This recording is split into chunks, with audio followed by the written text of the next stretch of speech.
Welcome to this event, Middle Passage Ceremonies, a discussion led by two aunts, Aunt Chinn and Aunt Cobb, who will lead us this afternoon. You know, what I think is a very important discussion. They will talk for about 30 to 40 minutes or so, and then open up the floor for Q&A.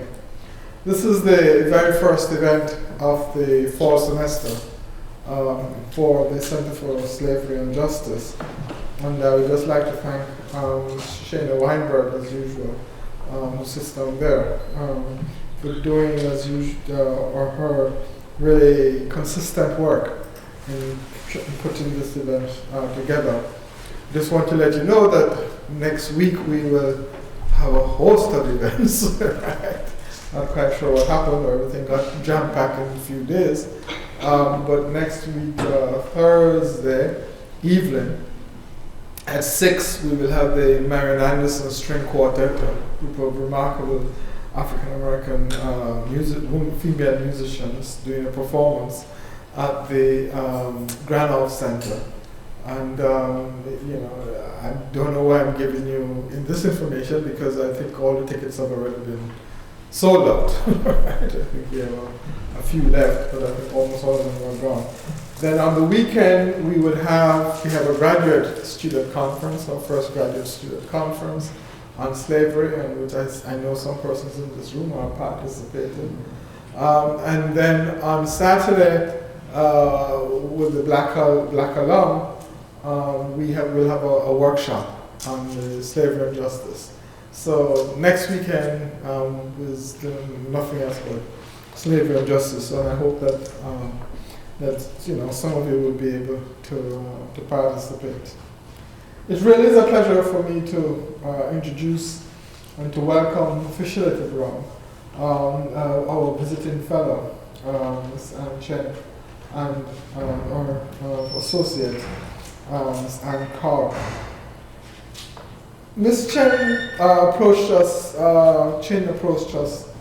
sometime last semester about a project in which she was involved in, a project in which she was with a group of folks trying to mark all the ports in the United States that the slaves landed. And before she could get into her first or third or fourth sentence, I had made up my mind that whatever we needed to do to support this project, we should. Not just because it is about slavery, the center is about slavery and justice, so obviously it fits well with us. But I think importantly, because what she was attempting to do, she and her associates, is really very important. It is important because to think of slavery in this country, as in some other countries, is really to remember certain things. And it is not just to remember them and then allow them to lay fallow. Rather, it is to remember them as a way to action. It is to remember them as a way in which we can think about our present. It is to remember them as a way to we can perhaps begin to have a set of conversations in this country about the history of racial slavery, and its structural legacies.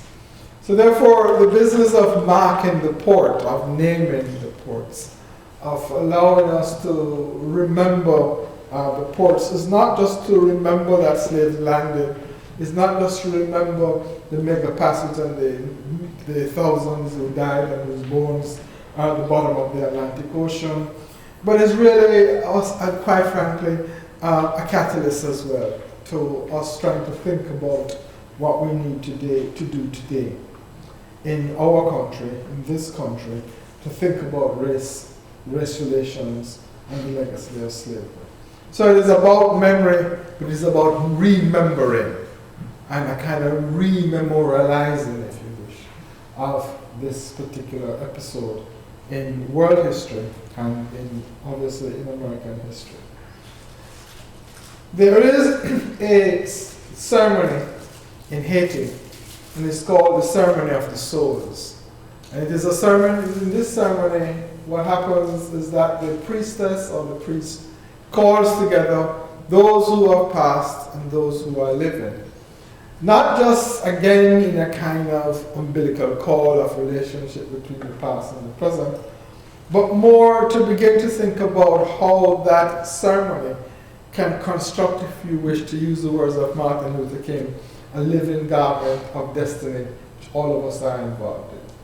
And therefore, when to think about questions of memory and remembering is really, as I said, to think about this garment of destiny. To think about the garment of destiny as both a historical fact, but to think about the garment of destiny as also something in the present in which all of us are involved in.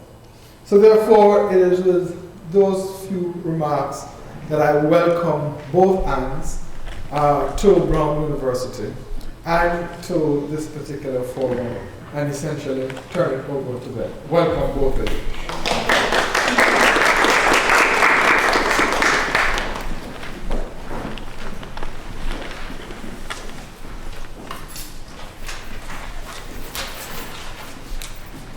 And you will get the two hands. This project began, I will give you background, 26 years ago for me personally, as a birthday gift. And someone said that Toni Morrison was haunted by the souls that died in the Middle Passage, and from whom those of us who are descended, from those who survived, that we have walked away from this history. This involved the largest migration of humans in history, forced migration. And yet, we don't acknowledge it. If we do, very often uncomfortably, it is frequently associated with shame or guilt. So those were the concerns when 26 years later, having raised children and semi-retired, I decided that I would devote the next 10 years to this project. This is my compadre. We have an executive board that is also supportive, but very often it is the two hands that show up at various Middle Passage ports. We technically have identified those ports as places where Africans first arrived. So it would not be folks coming from Africa to the West Indies and then delivered to the United States. These are actual places where they would have come directly. We used Professor Eltis, who's one of our board members, honorary, to his research to identify the ports. So far there are 40. During the process of this project, we have found an additional one, Fredericksburg. Gloucester, Virginia is now trying to document that they are also a Middle Passage port. As those ports are uncovered and discovered through documents, local documents, we will add them to the list. I think that this is more expansive than even we knew when we began. The only other point before we start is that I'd like to say, as I was saying to Renee, graduate student at Simmons, earlier, right before the lecture, I think that we have to twist our heads a little bit in terms of definitions. These settlements where these Africans arrived, I resist saying that they were British, French, Spanish, Portuguese. They are European African settlements.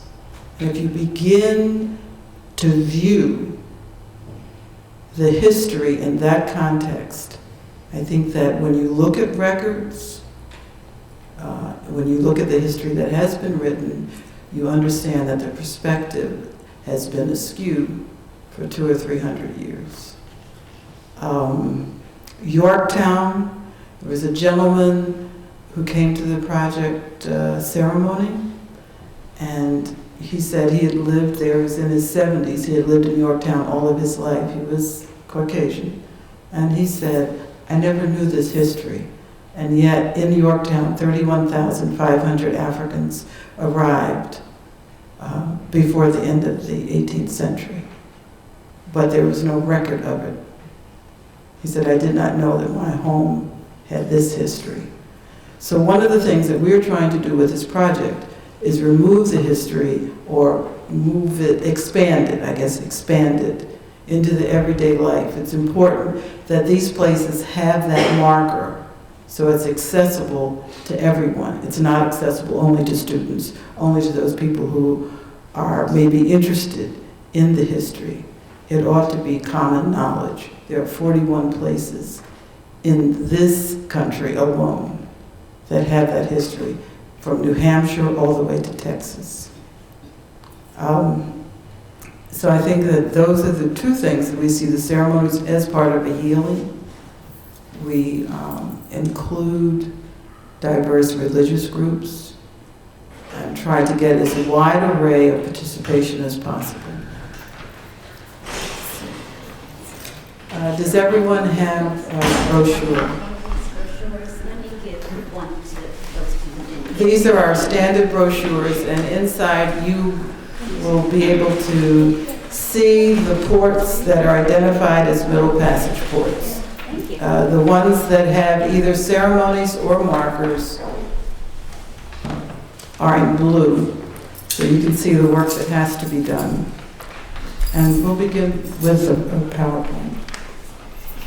This PowerPoint is from our first remembrance ceremony that we held in Baltimore, Maryland on August 23rd, 2012.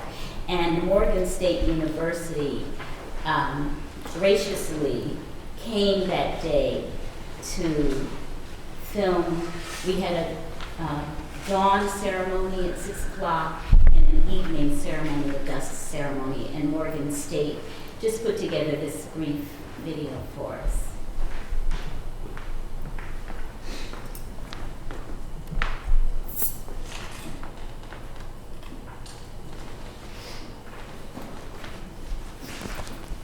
It's muted.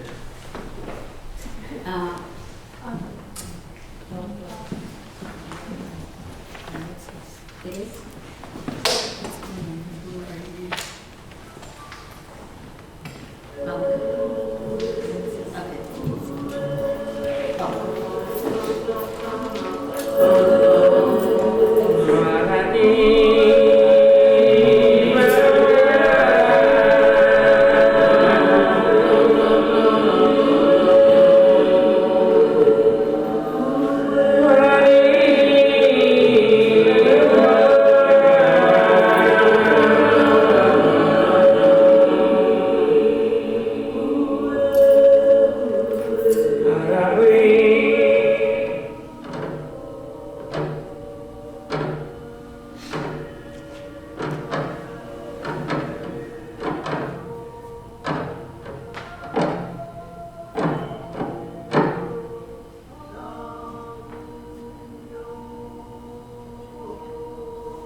In honor of our African ancestors who were taken from the shores of their homeland and for many that remain off the enslavement ships alive.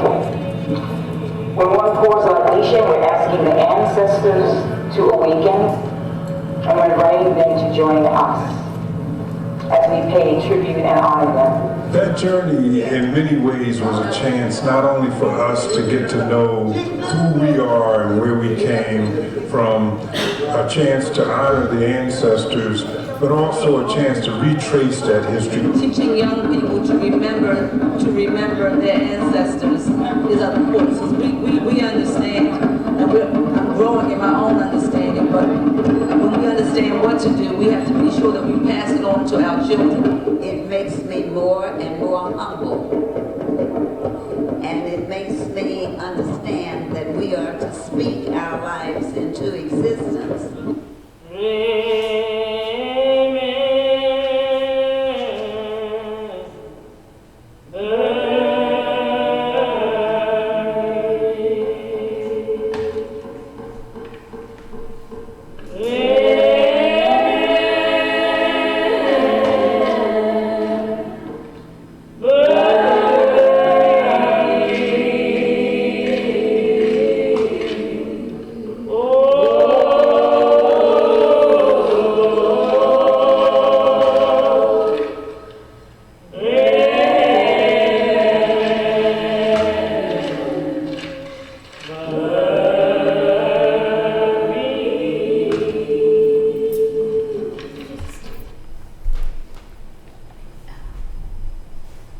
That was our, as I said, the Baltimore, the very first one that we did, and with each ceremony, we've learned so many things. One of the things that was not represented in this Morgan video, as much as we would have liked, is the diversity of the crowd that was there.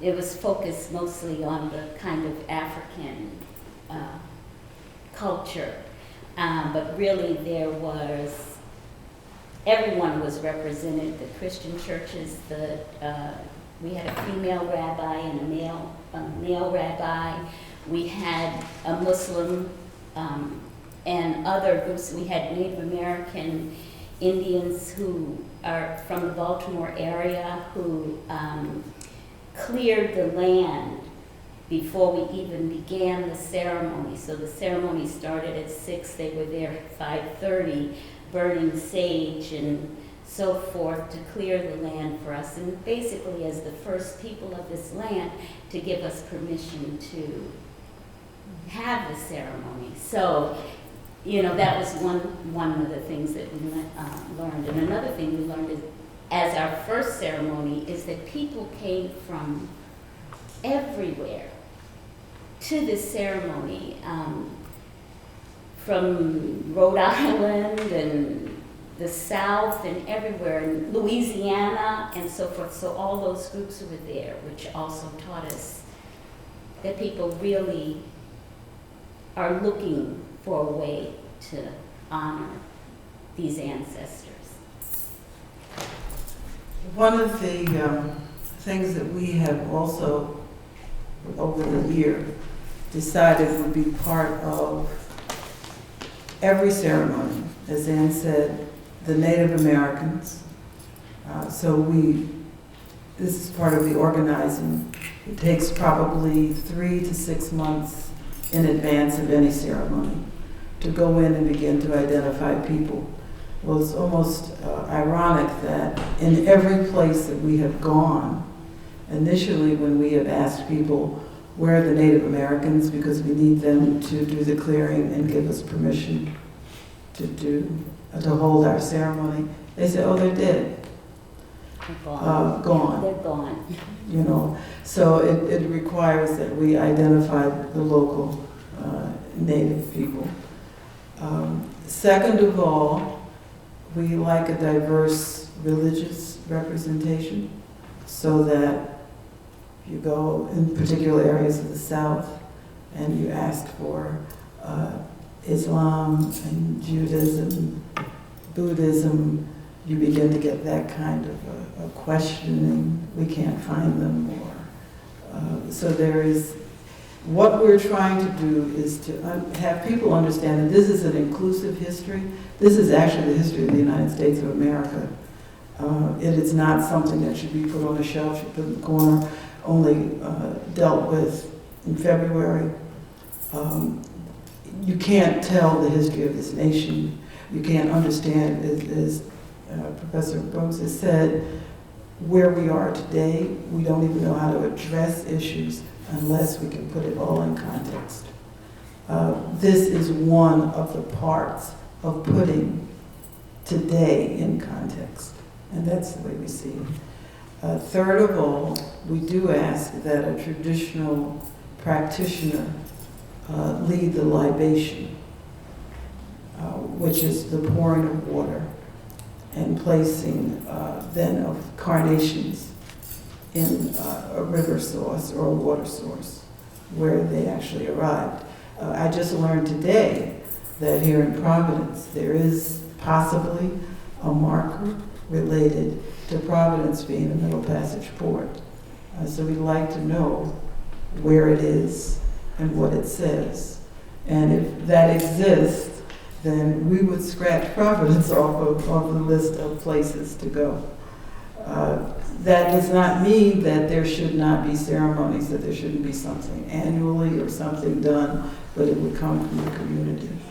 But this basically is instructing and organizing. People do care. One of the things that we certainly have learned is that these ports are across the Gulf Coast and the Atlantic Coast. And so what we did was just get a map of the U.S. and red dots that show the spread. There are equal numbers in the north and the south. Africans did not just come in Florida and Georgia and South Carolina and North Carolina. They came in everywhere. This was business. This was profit. As you may know, by the end of the 18th century, profits had doubled. The delivery of people had become very efficient. And more investment following Thomas Jefferson's advice. You want to make money, buy land, buy Africans, in particular females. They'll reproduce for you and you have it made. Just want to add that fourth component of the ceremony that we request, starting with the Native people, the historical statement, the libation, and that last is that carnations. Those carnations that you saw on the video are an integral part of the ceremony, where people actually take them and honor all their personal libations, as opposed to the general libation for the ancestors who were lost. These are personal, so we're honoring those ancestors, but also personal people who were important to the individual participant of the ceremony. So I just wanted to make sure I got that. Yeah, because one of the things that's really important is for people to buy into the concept. Right. So that we do it once, hopefully people will do it again publicly, and certainly that they will begin to maybe have that practice in their own personal lives, family celebrations, whatever, to understand that there is a known past. It is not unknown, unfamiliar, nor forgotten. Okay. We're going to take you through samples of the different ceremonies.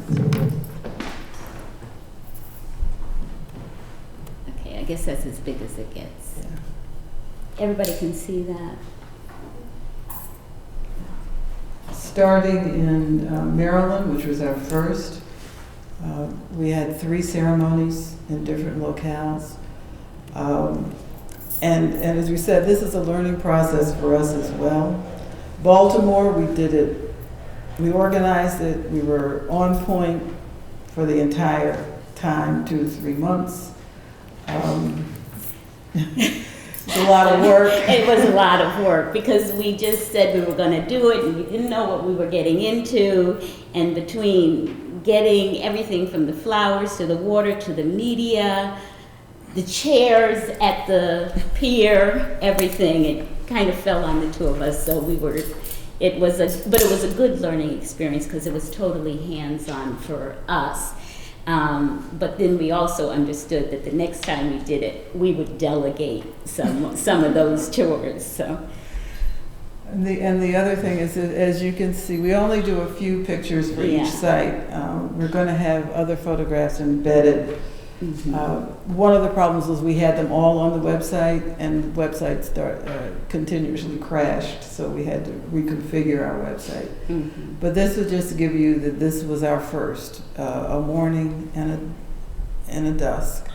Bernice Johnson Reagan, who's one of our board members also, sang, and the music that you heard in the background for both of the video and the PowerPoint are she and her daughter. They've given us permission to use that music. So Baltimore was the first. Annapolis, we incorporated the ceremony within the Kunta Kinte Festival. Saved us a lot of work, but we had no control over it. Right. So that we ended up, sort of being given a 15-minute spot and trying to do everything within that context of African dancing and a reenactment of the play and everything else. A female punk band. Female punk band. I mean, it's a little bit of everything. So what happened that saved it was a sailing group that we had spoken with had asked if they could come into the Annapolis harbor as free descendants of the Africans who originally had arrived in Annapolis. And that was at dusk. It was beautiful. And the dance troupe that they had at the festival, the leader turned around and asked if he could lead everybody who was attending the festival in a ceremonial ancestral dance. And you didn't have to have rhythm, you didn't even have to have music. It was beautiful at dusk.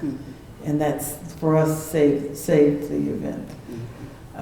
Hollywood was different because it was within a very structured setting. It is a plantation, and the education and historian there, education leader and historian there, had been looking through the archives and discovered that the son of the owner of this plantation was an agent for the Royal African Company, and that he had supplied Africans to the area, the Western Chesapeake and the Virginia Chesapeake area. One of the things that was unpredictable for us at that ceremony, and we're now aware of it, is that we also asked Native Americans to speak, to explain what they do, why they're there. The other reaction that I have to tell you is that the Native Americans themselves say that in their history they have never been asked to grant permission to anyone to use their land. And so they will contact the next Native American people wherever we're going to say, support these people. They understand this history. And we frame it in terms of the first, the Native Americans, and the forced. So that's the way we've approached them. They've been supportive. They go out of their way to identify who is in existence, who we can contact and ask. And so at this particular ceremony at Stotterly, even though we had been told that there were no Native Americans around, at the Piscataway Indian leader, who is the lady to the left, got up in front of the people and just started venting. I mean, there's been no release for Native Americans either, in terms of looking at the history. So that we would go down to Florida last month to plan a ceremony, and they're going, we can't find any Native Americans to do this. And I said, the first thing you have to tell them is that we're not asking them to reenact history. No one wants to be portrayed as enslaved. No one wants to be portrayed as a defeated people who lost their land. I mean, you have to be sensitive to the history. So this lady it was the first time that we had heard anger expressed, and we had to deal with that. Well, actually, you know, the first one we asked, Oh, he so no. refused. His anger was almost palpable, and he didn't want to be any part of anything as a former member of AIM, and he actually was not willing to participate in the ceremony, and then we found Natalie. Right.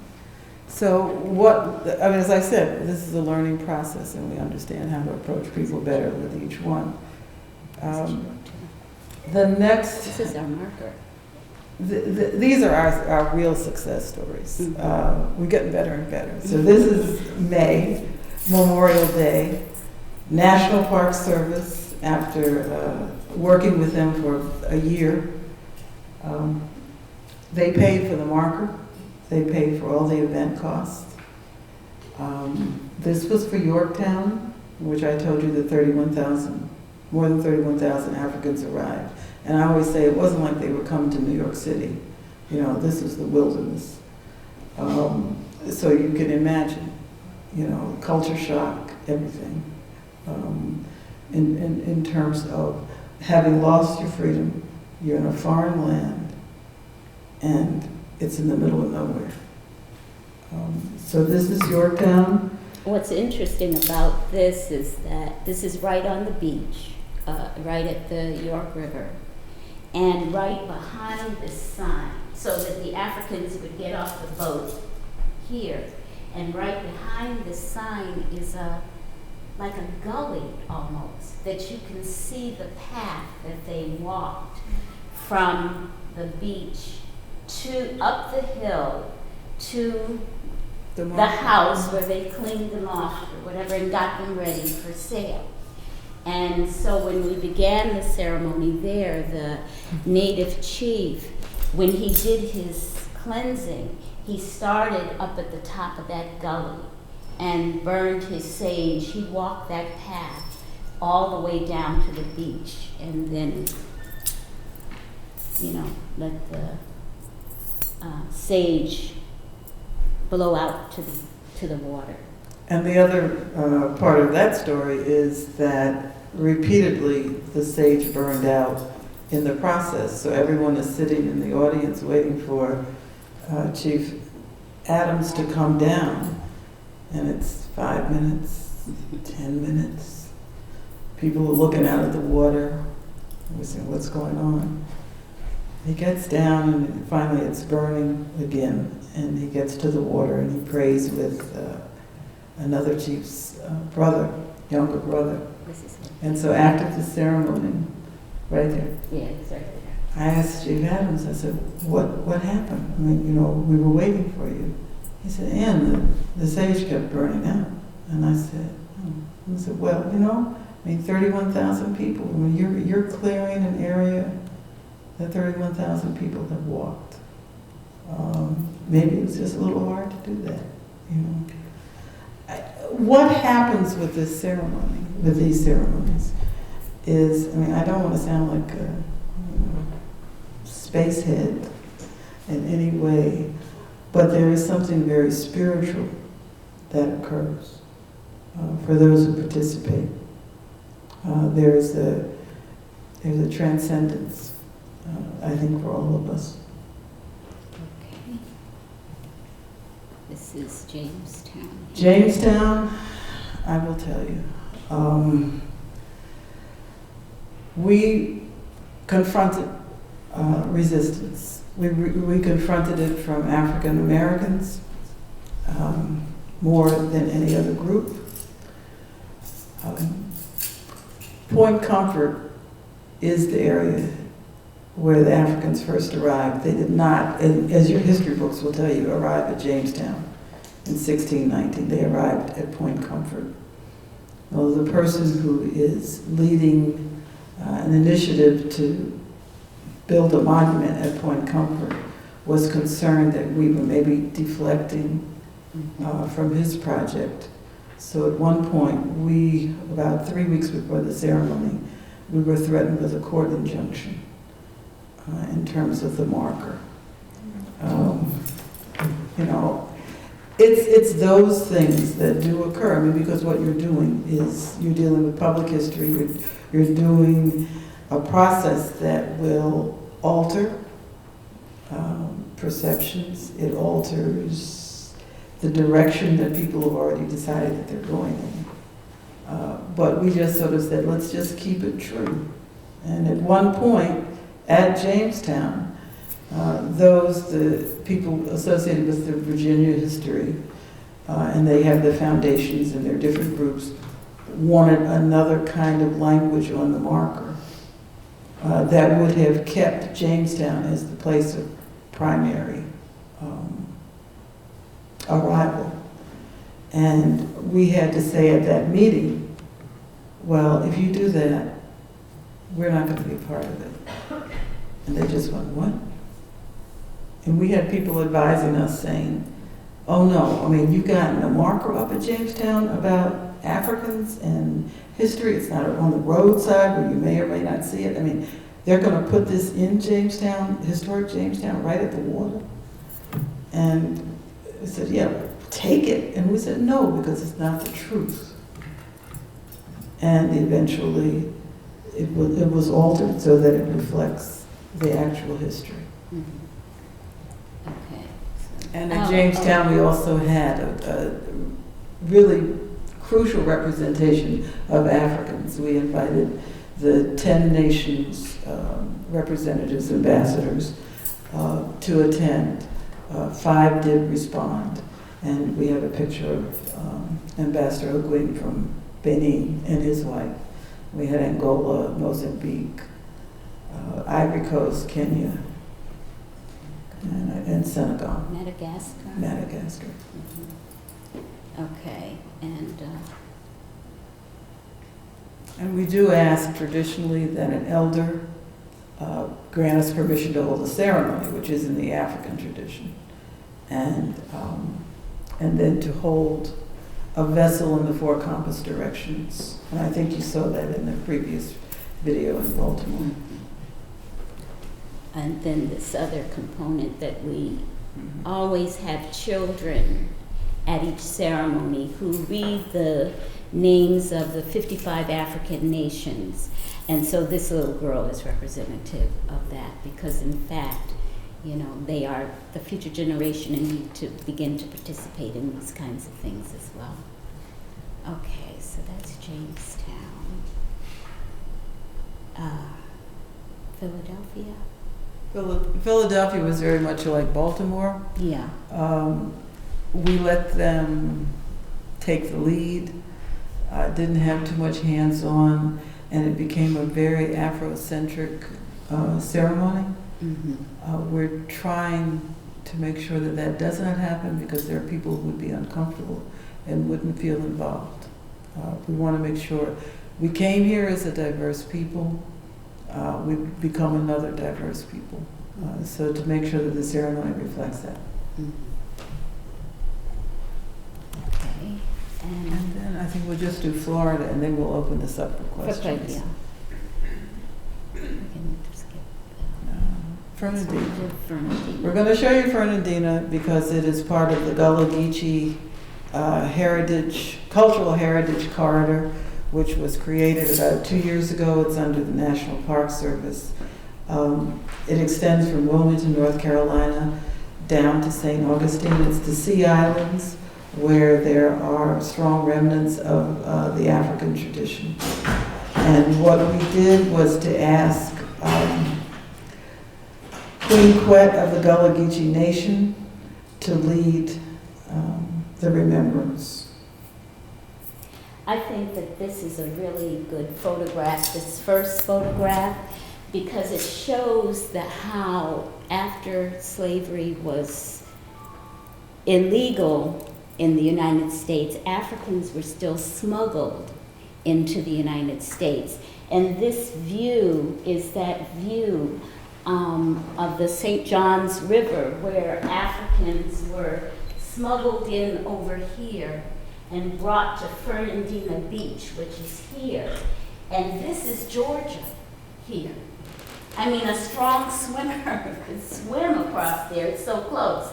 And so all they had to do was, once they got them in through Florida, is row them over to Georgia, where they were sold.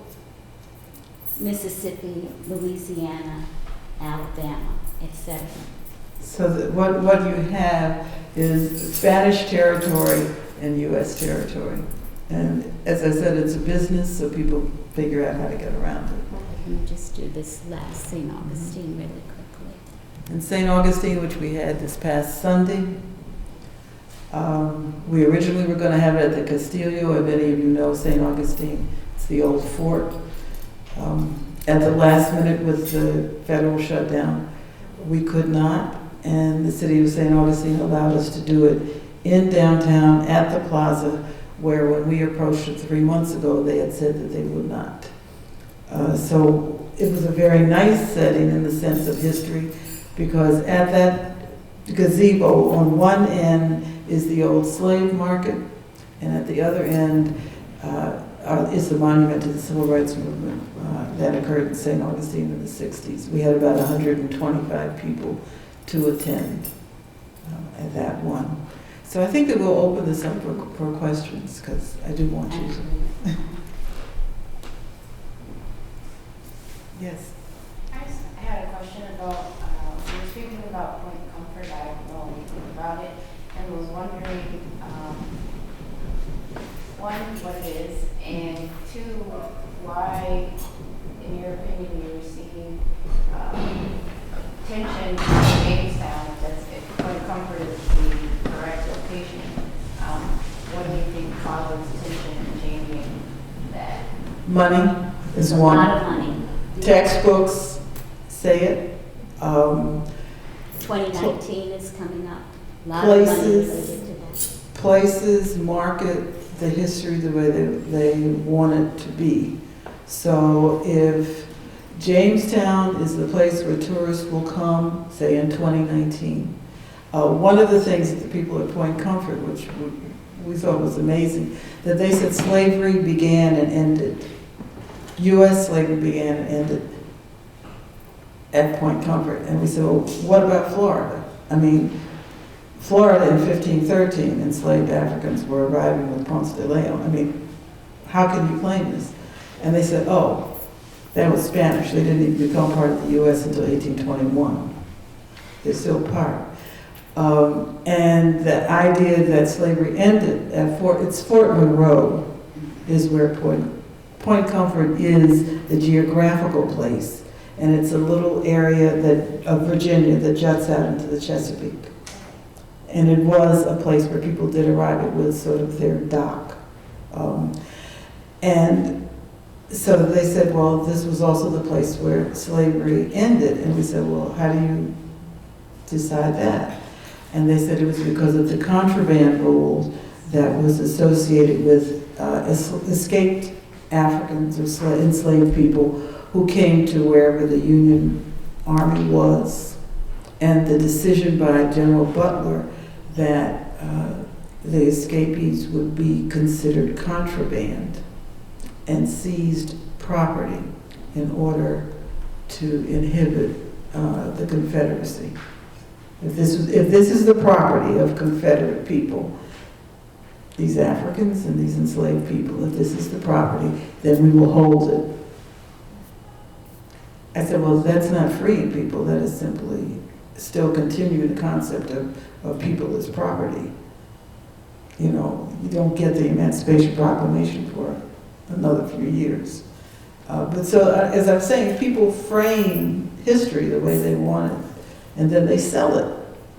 And so that's what we got in the middle of, and to the point that it was a threatened court injunction against the market that would tell the history. Yes. I had in my head Providence, Bristol, and Newport as being part of the triangle trade. And now I'm hearing that it was part of the Middle Passage. And that makes me interpret it very differently. And I want to hear more from you about what you're saying about that. Well, I think that one of the things, and I really do want to throw this out to Brown, to students, to historians, we do need to have the research done. I mean, the research says, yes, that they came as Middle Passage. This was a Middle Passage part. It was not always triangular. And we need interns to study this, document it. And we had Norfolk on the list as one of the Middle Passage ports. And people in Norfolk said, no, you can't include Norfolk. You can say that we were involved in the Middle Passage, that we outfitted ships to go from Norfolk to Africa, but there's no documentation of Africans being brought back to Norfolk. I find that a real stretch. I mean, I know that if you had 150 people on that ship, I can bet you that all of them were not offloaded in the West Indies or someplace in the South. What we also have done in terms of our research is to pinpoint that a ship was like the UPS FedEx man. I mean, the order was made, you might deliver it South Carolina, Georgia, Newport, Boston. It's cheaper to keep the Africans, and it's safer for the investor to keep the Africans on the ship until you're sold. In Virginia, the Norfolk people said all the Africans were delivered to the plantations. It's not true. I mean, they were delivered wherever someone would buy. Yes, the majority there may have been orders that were being filled because there were specific orders.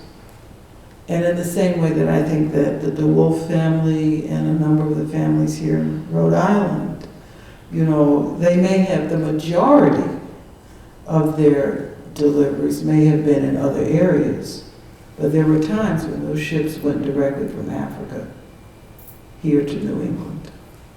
Yes. I'm so appreciative of your research. I happen to be from Norfolk, Virginia, and one of my personal research quests is coming from that area. I find a huge denial in history.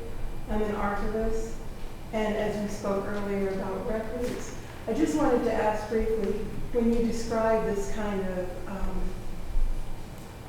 problem that you ran against with those people, was it from the Heritage Society?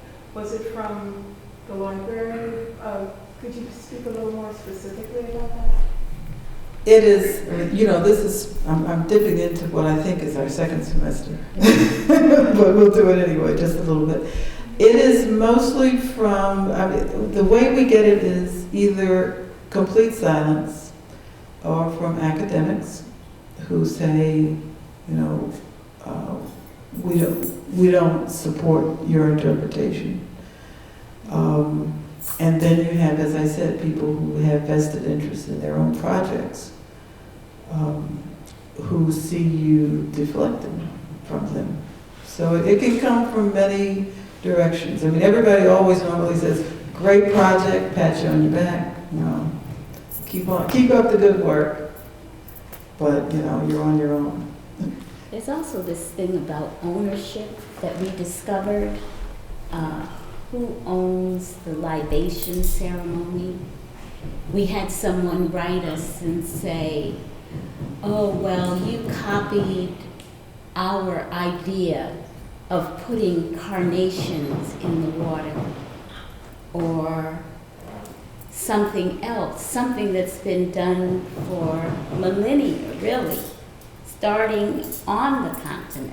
Libations are as much a part of our lives today as then, but yet we were being accused of, that was my idea, and how can you do that kind of thing? So it's weird, for us it's so weird that it's difficult for us to even quite comprehend what the problem is. But Yeah. And I will, these groups insist that we do disclaimers. And I will say this right now, on that brochure where we show that either ceremonies or markers have been placed or occurred, they're not all ours.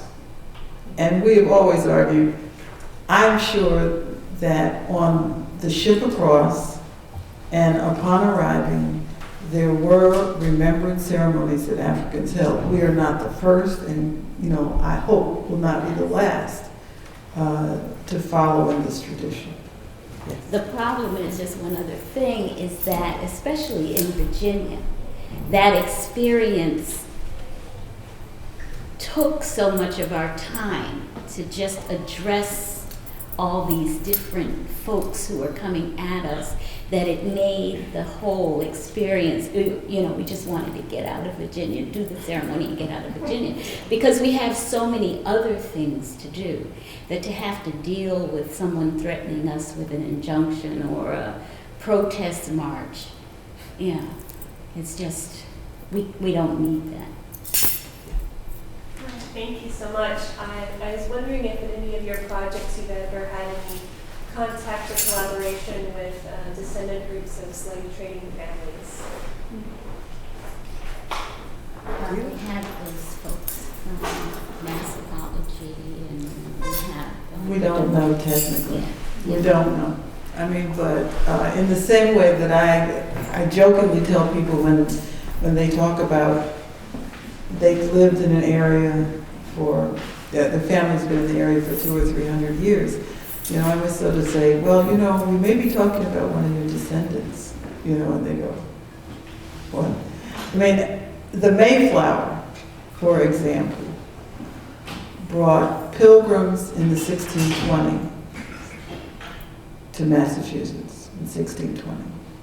The Mayflower brought Africans to Virginia. Don't know whether it was the same ship, but it's the same name, in 1719 and 1720. All of this history is related. So when the woman told us in Florida that there was a reporter, she told us that her mother's family had come over on the Mayflower. And we said, which year? I mean, it was sort of an inside joke for us. No, I said ours did too. Ours did too. It's sort of, you got to identify which group you're talking about, because all of us came over, under different circumstances, certainly. Yes. Thank you again so much for this. One thing that with huge respect is I'm hearing all the ways it connects to teaching and education and publishing and vested interest and spirituality. I'm wondering if calling it a project almost limits it. It feels like it's a movement, and that what you're doing it's not about the corporation you're building, because we're not. Exactly. But I'm wondering how moving forward to bring people to that as allies, as supporters, not only in the events themselves, which are hugely important and deeply spiritual, I would argue, but also in the notion of this ongoing educational project, or a project in sort of the larger sense. But I think the name itself sort of, well, that's, as you were saying, that's adorable, thank you so much. But it's a movement, and I hope that through your time here and through all of that work, there are ways, I'm an adult educator, and we all have different places and ways that we touch our communities and learn going forward. So I really hope that might be a way to broaden it out, because it's not that you guys are owning this thing so much as driving it, propelling it to be as inclusive, to recognize elders and First Nations people and all of that. So thank you for sharing that with us today. Thank you, and we have been challenged. Vincent Harding initially said, and I don't know why you're calling this a project, it ought to be an initiative, and to do it like that. I mean, language is critical, I understand, but we're incorporated under that name. Excuse me, I have no right. No, you do. I mean, we don't own this. We're just working it, Yes. Anyone else? Yes. Thank you very much for your presentation. I really liked it. And I have a question.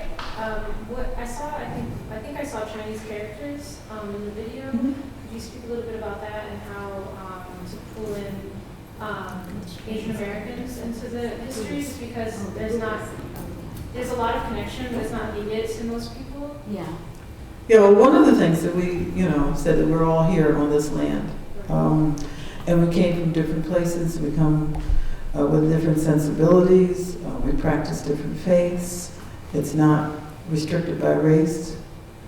So that what we do is solicit is wide a range. So the Chinese characters were actually the Buddhist. And we have 2 Buddhist communities that sort of consistently support us, one in Massachusetts and Amherst, with the Middle Passage Pilgrimage. And in fact, they will be working with us in New England as we go. So they're promised and committed to being part of the ceremonies in New England because they can get to them easier than they could into Virginia and Maryland. But yeah, there should be no distinction. As we said, we didn't want it to be Afrocentric so that it becomes exclusive or uncomfortable. We would like it so that everybody comes to these ceremonies and acknowledges this history, because it's not owned by any one segment. And yes, there's a lot of exchange that people don't even acknowledge. One of the great things in St. Augustine, we approached the, Islamic Center of Northeast Florida. And so one of our participants that day was a young Muslim gentleman who did the adhan, the call to prayer. In the middle of the plaza, he did this most amazing call to prayer. And I think that alongside of because his voice it seemed to fill the whole plaza. And I'm sure people walking by had never heard anything like that before, except in movies, of course, and TV and stuff. But never the real thing. And so couple that with the native people that we had there, the traditional African priests that we had, we were bringing together, and that was a comment that someone made, that these kinds of people had never been in the same space in St. Augustine ever before. And so that's the kind of diversity, because yeah, we are one race, and that's the human race. That's it. And we're in this thing together. And so that's the kind of focus that we have, with the project and these ceremonies.